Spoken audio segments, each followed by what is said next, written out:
l'hôpital international de Dakar, un fleuron en matière d'offre de services médicaux et hospitaliers. Créé par Asfadar SA, une société de droit sénégalais, cet hôpital est à la fois une réponse à l'insuffisance d'infrastructures hospitalières de haut niveau, mais aussi à la faible implication d'acteurs nationaux. Asfadar SA réunit dans son actionnariat à la fois d'éminents professionnels sénégalais et américains de la santé et des actionnaires institutionnels de référence. L'une des caractéristiques principales de l'hôpital international de Dakar est la pratique de traitements dits ambulatoires, un nouveau palier qui se veut révolutionnaire dans l'offre de santé.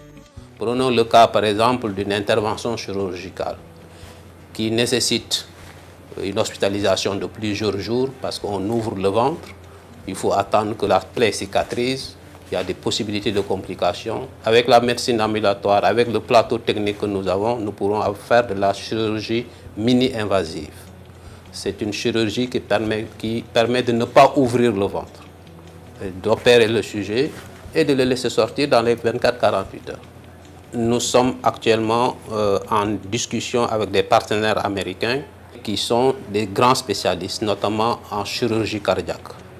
En effet, pour se conformer à un standard international de qualité de soins et assurer un traitement approprié et continu pour les cas très complexes, le partenaire américain American Clinics Abroad Incorporated jouera lui aussi sa partition. We will be able to deliver quality state-of-the-art healthcare locally by bringing not only the technological expertise available in the United States, but also trained and certified American cardiologists, physicians, and surgeons. The impact of the healthcare clinic will be substantial on not only Dakar, but Senegal and the area of West Africa. Le concours du chef de l'État, Maître Abdoulaye Wade, a été déterminant dans la concrétisation de ce projet. Quand le chef de l'État a bien voulu nous accorder un terrain de l'État pour ce projet, il nous a laissé le choix entre plusieurs sites. Et quand nous avons vu ce site-là, on a pensé que c'était le site idéal pour ce que nous voulions faire. D'abord parce que c'est un site sur le bord de mer. Pour la conception, la construction et l'exploitation, les promoteurs de l'hôpital international de Dakar ont fait le choix de partenariats de qualité. D'abord, l'Institut Necker de France a élaboré le plan de circulation de l'hôpital en collaboration avec le cabinet d'architecture et d'urbanisme Cheikh Ngom. Un terrain de 1,5 hectare avec l'espoir de pouvoir faire des extensions pour mettre des équipements annexes complémentaires, y compris même un héliport éventuellement. C'est un programme d'environ 15 000 m² de surface construite, dont un plateau technique de 8 000 m². C'est pour vous dire que c'est un projet complet et unique en son genre dans la sous-région. Ensuite, à côté de la conception, le management du centre hospitalier a été confié à Epos Health Management. Cette compagnie allemande, de renommée internationale, gère déjà des centres hospitaliers dans plus de 40 pays à travers le monde. Nous avons assisté l'Asfadar dans la conception de la planification financière et pour les investissements et pour les frais de fonctionnement. Nous avons assisté l'Asfadar aussi dans la conception du positionnement de l'hôpital sur le marché de santé au Sénégal, voire même de la région.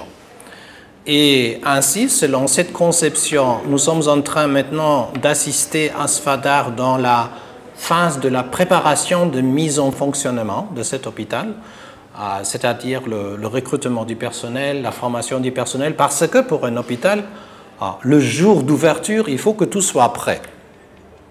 Plus que pour un hôtel, tout soit prêt, c'est-à-dire que le personnel ait déjà fait des exercices des simulations de travail. L'hôpital international de Dakar va également disposer d'un système d'information hospitalier performant d'un coût de 800 millions de francs CFA, ce qui permettra d'une part d'optimiser la gestion et d'autre part de faciliter la certification de l'hôpital, une priorité pour les promoteurs.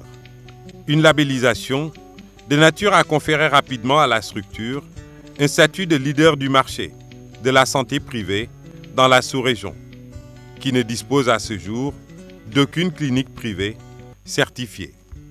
Pour l'équipement de l'hôpital, les promoteurs sont actuellement en négociation avec des leaders mondiaux de fabrication d'équipements médicaux, ce qui devrait permettre à l'hôpital international de Dakar de disposer de technologies de dernière génération avec en prime un contrat de maintenance et de service. L'autre innovation majeure de cet ambitieux centre hospitalier est le recours à des conseils financiers sénégalais.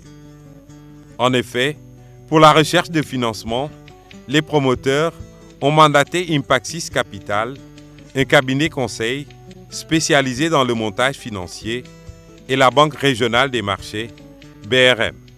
Nous avions 6 milliards à lever et de ces 6 milliards-là que nous avons l'intention de faire par syndication en invitant un certain nombre de banques qui le souhaitent à venir partager ce projet-là.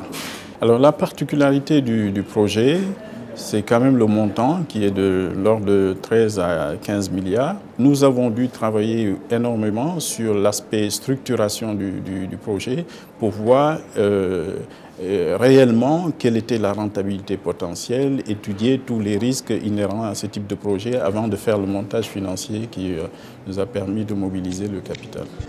La rentabilité du projet a facilité la mobilisation des ressources.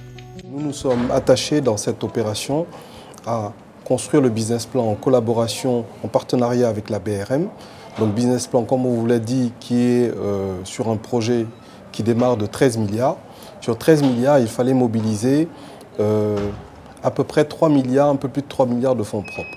Les médecins, avec un certain nombre d'investisseurs, notamment les compagnies d'assurance et l'archidiocèse, avaient déjà mobilisé 1,4 milliard. Il fallait mobiliser encore 2 milliards. Donc aujourd'hui, nous sommes arrivés à mobiliser ce capital d'un point de vue du montant et même, je pense, que nous arrivons à une sursouscription de ce capital. C'est fort de l'ensemble de ces atouts que l'hôpital international de Dakar se présente comme un précurseur dans le domaine de la santé, tant au Sénégal que dans la sous-région.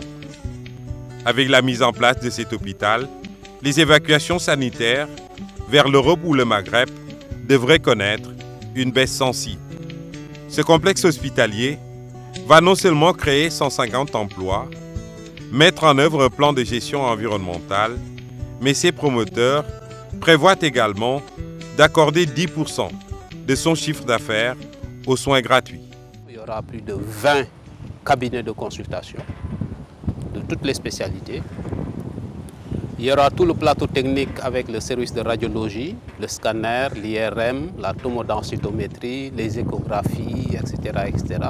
Le laboratoire, le centre d'hémodialyse.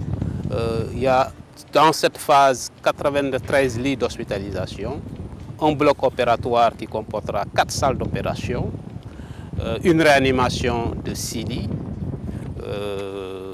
avec tout ce qu'il faut, avec salle de réveil, etc., etc. La maternité, la néonatologie, c'est-à-dire un centre de traitement des nouveau-nés. Voilà, tout ce comporte cette première phase que nous sommes en train de réaliser. La deuxième phase comportera un troisième bâtiment dont nous sommes en train de faire les fondations pour une extension future. Ce troisième bâtiment va porter la capacité d'hospitalisation à 200 lits et comportera également un centre de traitement des cancers avec un bunker pour la radiothérapie et un centre de chimiothérapie. La troisième phase va comporter sur cette aile-là un centre de thalassothérapie et de traitement physique, de remise en forme. Et enfin, il y aura une dernière phase où nous ferons un centre de formation, une école de médecine. La réalisation de l'hôpital international de Dakar fait entrer le Sénégal dans le cercle restreint des pays offrant des services de santé de standard mondial.